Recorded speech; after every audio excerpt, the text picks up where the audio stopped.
안녕하십니까. 한문학 강좌 TV를 맡은 이한영입니다. 반갑습니다. 자, 최근에 제가 이 강의를 시작할 때는 한의사 중심으로 시작했지만, 최근에는 일반인도 많이 들어왔기 때문에 앞으로 인사할 때 제 직업을 굳이 바뀔 필요는 없을 것 같습니다.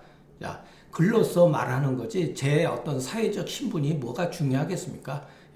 내용이 여러분들한테 마음에 와닿으면 되는 것이지, 어떤 사람들의 그 명성이라든가 이런 것은 별로 의미가 없다고 봅니다. 자, 앞으로는 제 직업에 대해서 인사드릴 때 생략하겠습니다.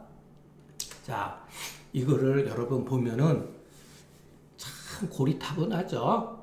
그런데 여기서 우리는 어떤 것을 새롭게 발견을 해야 돼요. 맹자가 말하기를 인의 어떤 실체, 인이라고 하는 그 실체는 부모를 섬기는 것이 바로 이것이다. 의의 실체라고 하는 것은 형을 따르는 것이 바로 이것이다. 여러분 생각을 보세요. 인과 의는 대상에 따라서 우리 사람의 하나의 마음이 그 대상에 따라서 인이다 의다라고 변화된 것이지 내 마음이 다른 건 아니죠. 다만 부모를 섬기는 마음하고 형을 따르는 마음이 내 마음이 하나라 하더라도 그 대상에 의해서 대하는 방법이 다르다는 거죠.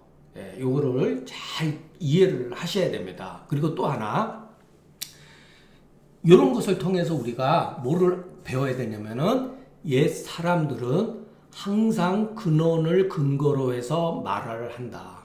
그리고 또 변화에 있어서 항상 옛 사람들, 성인들은 그 일의 조짐을 근거로 해서 말을 한다는 거예요. 자, 우리가 인이라고 하는 것이 사람을 사랑하는 마음이잖아요.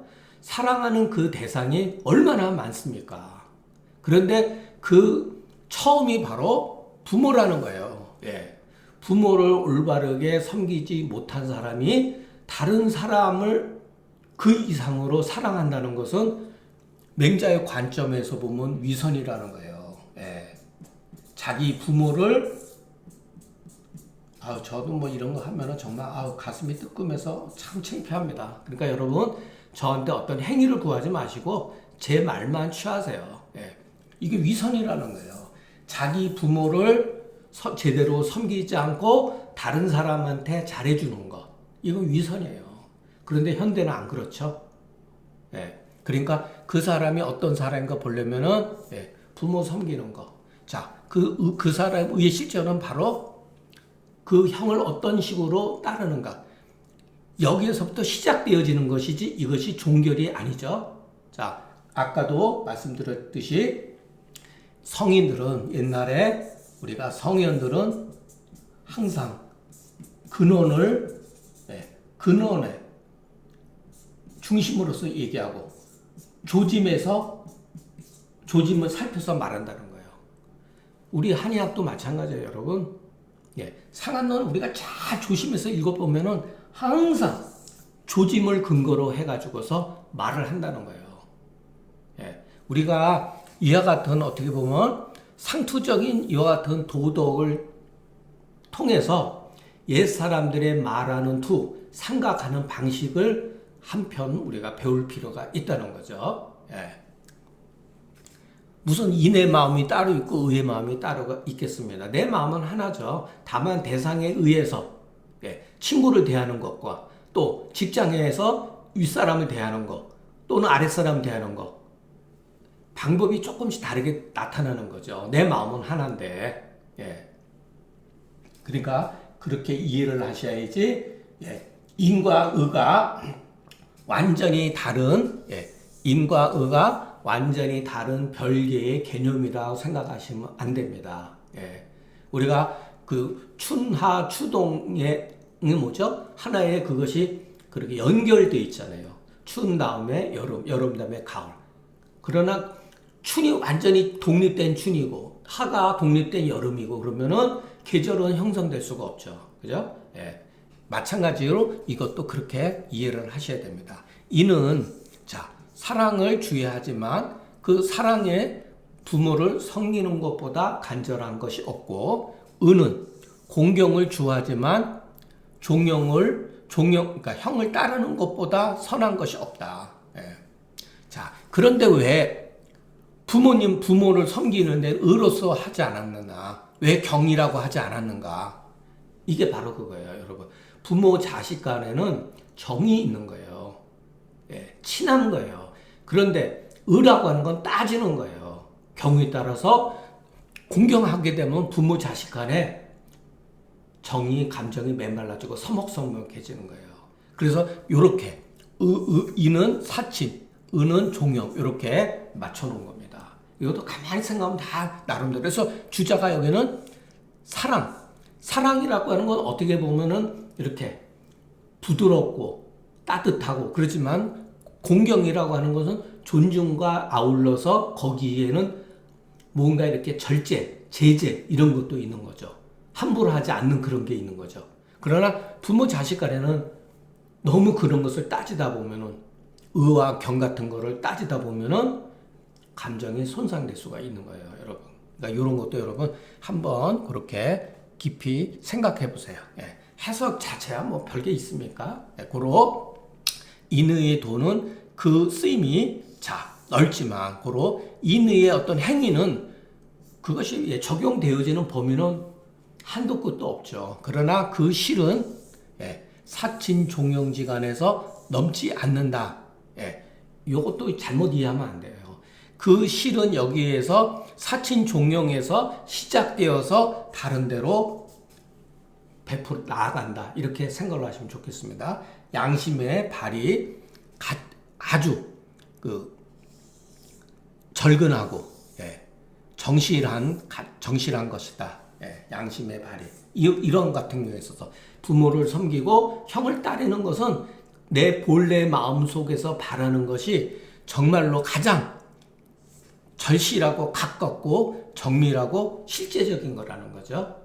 이거는 위선적으로 하는 건 아니죠. 우리가 대인관계나 사회생활 할 때는 어떤 사람한테 잘하고 딱 이렇게 의로서 맺어지는 것은 어떻게 보면 약간 양심의 발이 아닌 경우도 있어요.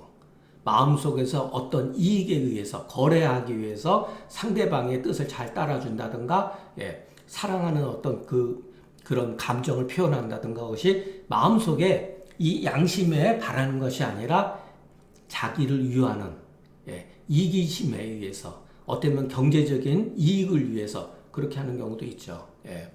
자, 유자는 논어 두 번째에 나오는 그 유약이죠. 유약이 효제로서 여기에서도 여러분 제가 그때 이게 했었죠. 자, 여러분 아마 대부분의 분들은 잊어버렸을 거예요. 이걸 어떻게 해석을 해야 되느냐. 이거 정자에 의해서 이걸 해석이 된 거예요. 인의 근본을 하는 것으로 여겼다. 첫 번째. 인의 근본을 하다. 두 번째. 인을 행하는 근본이다. 여러분 어느 게 맞죠? 옛날에는 인의 근본을 하다 이렇게 해석하는 사람도 많았어요. 근데 정자에 의해 가지고서 인을 행하는 근본이다 이렇게 해석을 해야 돼요. 그러니까 효제라고 하는 것은 유자는 뭐냐면 효제로서 인을 행하는 근본으로 여겼다. 자, 인의 근본은 효제라고 하는 것은 그래도 하나의 사건에 불과합니다. 하나의 사건이기 때문에 인의 근본이 되는 게 아니에요. 그러나 인을 실천하는 가장 먼저 중요시해야 될 본질적인 것이라는 거죠. 여러분 이렇게 바로 이제 약간 철학적인 문제예요. 그러니까 우리가 아다르고 어다르다 그러잖아요. 그러니까 어떤 식으로 이 글을 해석할 것인가 이런 것을 우리가 생각을 하셔야 돼요. 이 또한 바로 이와 같다.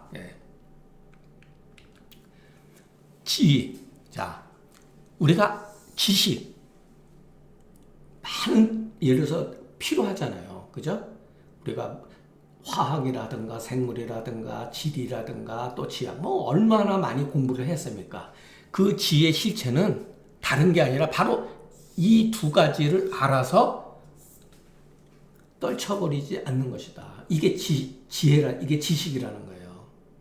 자, 우리가 많은 지식을 아는 것도 중요하지만 지식의 첫 단계는 뭐냐면은 사친종용이라는 거예요. 예. 자, 얘의 실체는 얼마나 많습니까? 우리가 사회생활하면서 예의를 지켜야 될 일이. 예. 밖에 나가서 모든 것이 다 예의를 지켜야 되잖아요. 그게 바로 이 두 가지를 절문하는 거. 이거 우리가 논어하면서 했었죠. 예. 예. 그 문에 맞추다. 어떤 문이라고 하는 건 여러분 대상이라고 생각하셔도 돼요. 대상. 어떤 자기 자신의 대상. 그 대상에 절도 있게 맞추는 것이 이것이다. 악의 실은 이 두 가지를 즐기는 것이니, 자, 낙즉, 즐거워하면은 편안한 마음이 생성이 되고, 그 편안함이 생성되기 때문에 이것이 어찌 가히 멈출 수가 있겠는가. 이 오라고 하는 것은 어찌로 해석을 해야 돼요. 예, 어찌오. 자, 근데 여러분, 글을 자꾸만 읽다 보면은 그냥 저절로 알게 돼요. 자, 그러니까 해석할 때는 처음에 이렇게도 해보고 저렇게도 해보고. 그러니까 우리가 검색을 해보면은 이게 번역 다 돼 있잖아요. 가급적이면 보지 마세요. 자기 나름대로 한번 해보세요. 이렇게도 해보고 저렇게도 해보고 오늘 해석이 안 되면은 또 내일도 해보고 궁리 하다가 그래도 이런 뜻 같다라고 확인이 되고 나서 마음속에 어떠한 그 자기 해석이 맞다라는 생각이 들고 나서 검색해서 확인을 해보세요. 그렇지 않고 넘어가면은 자기가 무엇을 알고 무엇을 모르는지 모르게 돼요. 그리고 남한테 의존하다 보면 나중에 결정적으로 결국은 자기가 어떤 문제를 판단해야 되잖아요. 저 같은 경우는 글을 쓸 때 그걸 알았어요. 예. 궁극적으로 자기 자신의 판단이 다소 틀리다 하더라도 내 판단이 어떠한 문제에 대해서 내 판단이 무엇인가를 알게 되지 무조건 하고 답안지를 보고 이해를 해버리면은 정말로 내가 뭐를 아는지 모르는지를 몰라요. 예. 그 나중에 가면은 먹먹해가지고 어떤 문제 하나 예를 들어서 해석을 할 때 자기 자신을 못 믿는 그 어떤 상황이 벌어진다는 거죠. 예. 자, 오가이즉. 예. 어찌 가히 끝이겠는가 하게 되면은 끝이지 않는다는 거죠. 예. 부지, 알지 못한다. 족지, 도지, 수지, 무지가 아주 유명한 얘기죠.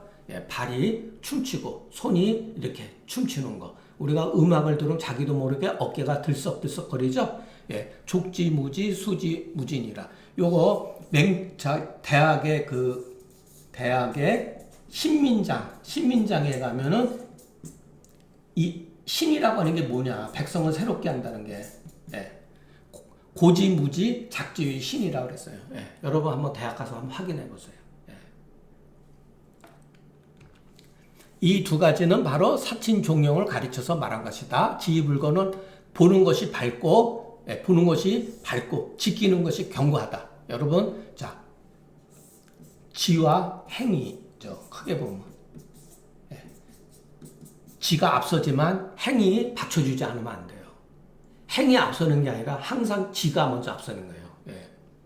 그러니까 보는 것이 밝다 하더라도 지키는 것이 견고하지 못하면 무너져요. 예. 공부도 똑같습니다. 먼저 알아야 돼요, 여러분. 예. 보는 눈이 떠야 돼요. 예. 절문이라고 하는 것은 품절 문장이다. 예. 이것도 계속 몇 번 했는데 여러분 이 말도 참 해석하기는 어려워요. 예. 자, 낙즉 생이라고 하는 것은 화순 종용. 요즘에도 많이 쓰죠. 화순이라고 하는 것은 우리가 음악이라든가 어떤 즐거우면 마음이 이렇게 편안해지잖아요. 그렇죠? 네, 감정도 이렇게 심하지 않게 무슨가 기복에 의해서 뭔가 억압당하지도 않고 자연스럽게 펴지는 거. 그게 종용이란 뜻이에요. 그래서 이것은 힘들어서 억지로 노력하지 않는 것이다. 할 바가 없다라는 거예요. 사친종용의 뜻이 유연히 생해서 이렇게 구름이 이렇게 흘러가듯이 자연스럽게 생해서 마치 초목들이 생가 있는 것 같다. 이미 생가 있으면은 그 창무 조달이 잎사귀들이 막 자라고 나서 가지들이 뻗어나가고 많은 그 가지들이 뻗어나가는 것이 자유불가알자다. 가히 저절로 막을 수 없게 되니 이른바 이것이 오가이다. 어찌 가히 멈출 수가 있겠는가 이런 소리라는 거죠. 이거는 표현 자체가 참 멋있죠. 여러분 제가 여러분들한테 이 우주의 모습 나무를 보면은 우주의 모습 나무를 봐라. 이 나무는 참 우리가 현상에서 참 신비로운 거예요, 여러분. 그냥 우리가 습관적으로 모든 현상을 그냥 습관적으로 나무를 보거든요. 거기에는 밑에 그 뿌리가 있고 얼마나 잔가지가 많습니까? 잔뿌리가 많습니까? 그러나 딱 그것이 큰 어떠한 그 기본적인 기둥이 있고 거기에서 가지가 뻗치고 가지에서 또 새끼 가지가 뻗치고 이거 보면은 우주의 모습뿐만 아니라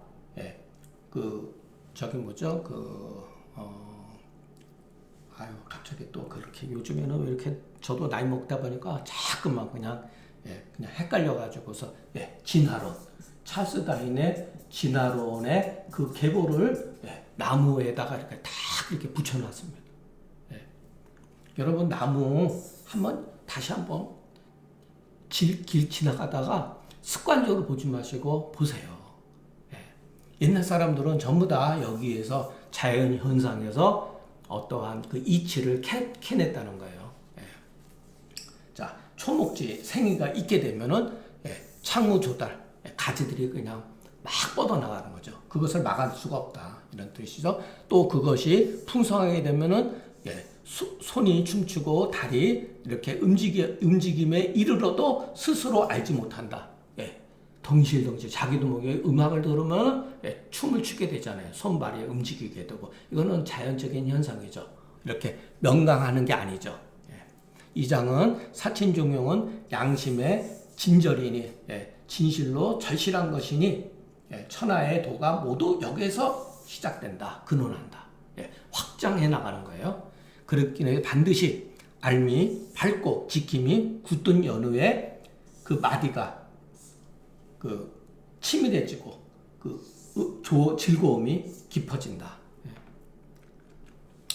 맹자가 말하기를 천하가 사람들이 모두 기뻐해서 장차 나한테 귀하거늘 그 천하가 즐거워하는 것을 천하가 즐거워하면서 나한테 귀속하는 것을 보되 마치 초계처럼 여기는 것은 합창케 여긴다는 거예요. 오직 순만이 그렇게 하시니 자 어버이한테 자식으로서 그 애정의 어떤 사랑의 그것을 받지 못했다면 가히 사람이 될 수 없고 부모한테 순종하지 못했으면 이것은 사람의 자식이 될 수가 없다. 이제 우리가 다음 장에 보면은 왜 자꾸만 순을 근거로 해서 이런 말을 했는지 이해하게 됩니다. 말하자면 순이 천하가 자기한테 돌아오는 것을 보기를 마치 초계처럼 여겼다. 하찮은 풀처럼 여겼다는 거죠. 자, 오직 그 어버이의 마음을 얻어서 순종을 바랄 뿐이다. 득이라고 하는 것은 두루두루 승순해가지고 윗사람의 부모의 뜻을 받들고 안색에 살펴서 따라서 그 마음의 즐거움을 얻고자 하는 것이다. 그렇기 때문에 수는 바로 그 유지오도하야 도에 예를 들어서 깨우쳐서 순한즉 도의 무엇인가 깨우쳐서 마음과 그것이 하나가 되어서 본래 애초서부터 어긋나는 게 없다. 이것은 사람이 더욱더 어려운 것이다. 위인이라고 하는 것은 두루두루 말한 것이다 이런 소리죠. 위자는 더욱더 친밀한 것이다. 예. 순이 그 사친의 도를 다 했는데 고수는 다음에 고수는 순임금의 그 아버지죠. 고순과 지혜했다. 아주 기뻐했다. 예. 고수 같은 사람도 지혜하는데 즐거워하는데 지혜함에 천하 사람들이 모두 변화하며 자 고수가 지혜함에 천하의 아버지와 자식된 자가 정하니 신분이 정해지니 이것을 일러서 대여라고 한다. 자 이게 이제 여기에서 요런 그 지혜라고 하는 말이 좀 낯설죠. 고수는 순임금의 아버지의 이름이다. 지는 치다. 얘는 연락이다. 이렇게 이거는 고짜기 때문에 그래요. 그러니까 이렇게 이르다. 아주 즐거움에 이르렀다. 고수가 즐거움에 이르렀다 소리죠. 순임금이 얼마나 잘했던지. 원래 순임금 아버지는 고수는 완고한 사람이고 매사에 순을 죽이려고 했던 사람이에요. 그러니까 이해가 안 되죠? 자기 자식을 죽이려고 덤비던 사람이니까. 심지어는 자기 자식이 천자가 됐는데도, 뭐 해코지는 않았지만은, 나중에는 이제 화해를 했다고 그러니까. 이것은 여러분 어떻게 보면은, 맹자에 나오는데, 서전에도 조금 일부가 나옵니다. 그러나 이것을 우리가 앞으로 많은 글들이 맹자가 순에 대해서 많은 분량을 할애하고 얘기하는데, 그냥 이것이 설사, 소설이라 하더라도 교훈이 되는 게 있어요. 그것만 받아들이면 되지, 이것이 정말로 역사적인 사실이냐, 알 수가 없어요. 부정할 수도 없고, 긍정할 수도 없습니다. 고수가 지극히 완고해가지고, 일찍이 순을 죽이려고 하려니 이에 이르러서 마침내 즐거움을 이르렀다. 서전이 이른바 불격간 윤약이라고 하는 말이 있어요. 자, 불격간이 뭐죠? 이런 것도 이제 그 서전을 찾아봐야지 알 수가 있어요. 그게 뭐냐면은 고수가 간악함에 이르지 아니하고 또한 진실로 순종을 했다 이 소리예요. 순임금에 순종을 했다는 거예요. 그 마음에 진심에 감동을 받았다 이런 소리예요. 진실로 따랐다. 이렇게 해석을 합니다. 간악함에 이르지 않았다. 고수가 이렇게 완고하고 폐악질적인 행동을 했어도 순임금이 효도로서 자기 아버지가 간악함에 이르지 않게 했다는 거예요. 그리고 또한 마침내 진실로 따르게 되었다. 이런 뜻이에요. 순이 이에 이르름에 부모한테도 순종했다. 이와 같은 이유로 천하의 자식이 되었는 자는 자, 천하의 세상에는 세상에 그 불가사 가히 섬길 수 없는 부모가 없다는 것을 알아야 되고 알아야 되고 돌아보고 내가 섬기는 그와 같은 것들이 순과 같지 못하는 것을 돌아봐야 된다. 이에 막불면이 위다. 힘써서 효도하지 아니함이 없어서 마침내 그 어버이가 지혜까지 이르게 되니 자 천하의 아버지가 되었는 자 또한 자유롭지 아니함이 없으니 이것이 이른바 화다. 그러니까 자식은 효도하고 아버지는 자유로워서 각지기소해서 자 각각 그 소에 그쳤다. 여러분 우리가 대학에서 뭐 배웠죠? 지지죠, 지지. 끝일 때를 안다. 대학에서 제일 중요한 게 우리가 공부하는 건 끝이는 데요. 명동도 신민도 결국 가서는 어디에 가서 끝이는 지점이 있잖아요. 끝이는 걸 아는 거예요. 끝이는 거. 자, 끝이는 것을 아는 것이지 내가 가서 끝이게 하는 게 아니라고 그랬죠. 제가 그때 대학 갔을 때. 여러분 그런 것도 지나간 것도 나중에 제가 이렇게 그냥 허튼 소리 한 게 아니라 그때는 그게 귀에 안 들어올 수가 있어요. 그래 나중에 다 공부하고 보면은 결국은 뭐냐면은 이거예요, 여러분. 각각 그 그것이 끝인다. 끝이는 거예요, 여러분. 끝이는 거. 예. 제 선생님이 만취 선생님이거든요. 제가 만취 선생님의 위에 선생님이 효당 선생님이에요. 효당 선생님이 돌아가실 때 저희 만취 선생님한테 대학에서 그친다. 이것만 알면 된다 그랬대요. 바로 이런 거에 신경을 쓰셔야 돼요. 끝이는 데를 알아야 된다.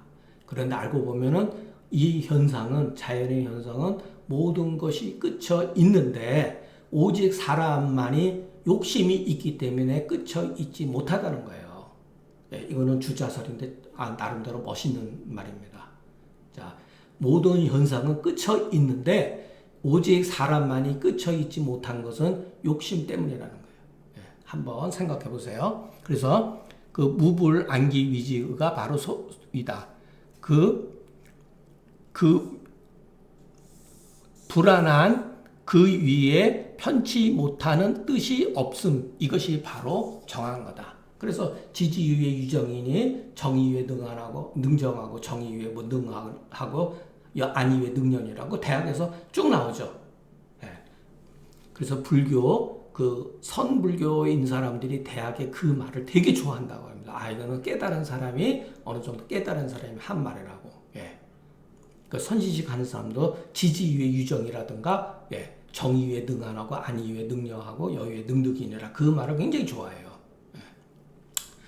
위법어 천하야. 천하의 법이 되어서 후세에 전했다. 이것은 단지 몸의 끝인 게 아니라 일신일가의 효로 끝나는 것이 아니다. 바로 이와 같은 이유로 대효가 된 이유이다. 이렇게. 이시가 말하기를 순임금이 능히 고수로 하여금 지혜하게 한 이유는 사친지도해서 공이 자식의 직분을 다 한 것일 따름이다. 그렇기 때문에 부모의 허물을 보지 않았다는 거예요. 내 자신의 할 도리만 다 했다는 거죠. 옛날에 나중소가 이거에 대해서 말하여 이르기를 다만 천하의 무불시저 부모라 했다. 불시저 부모.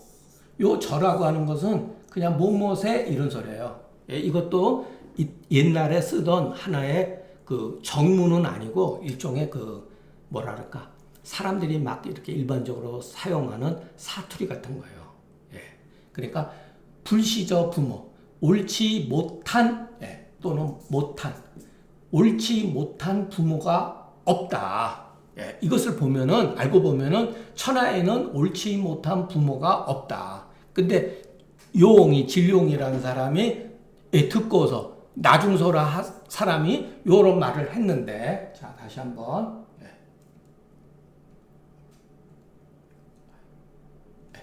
나중서라는 사람이 요런 말을 했는데, 진룡이라는 사람이 이 말을 듣고서, 좋구나. 이 말을 아주 좋은 말이라고 한 거예요. 그래서 오직 이와 같은 이유에 천하의 아버지와 자식된 자가 정해진 것이니 신하로서 임금을 죽이고 자식으로서 어버이를 죽이는 자는 항상 불견유 불시처, 견기유 불시처, 부모의 임금의 옳지 못한 것을 보는 데서 시작되는 것이다. 아버지도 그렇고 임금도 그렇고 저것이 못마땅해. 조금 마음에 안 들어. 그것이 싹 터가지고 결국은 죽이는 데까지 이르는 거죠. 자, 오늘 강의는 여기서 마치겠습니다. 경청해 주셔서 감사합니다.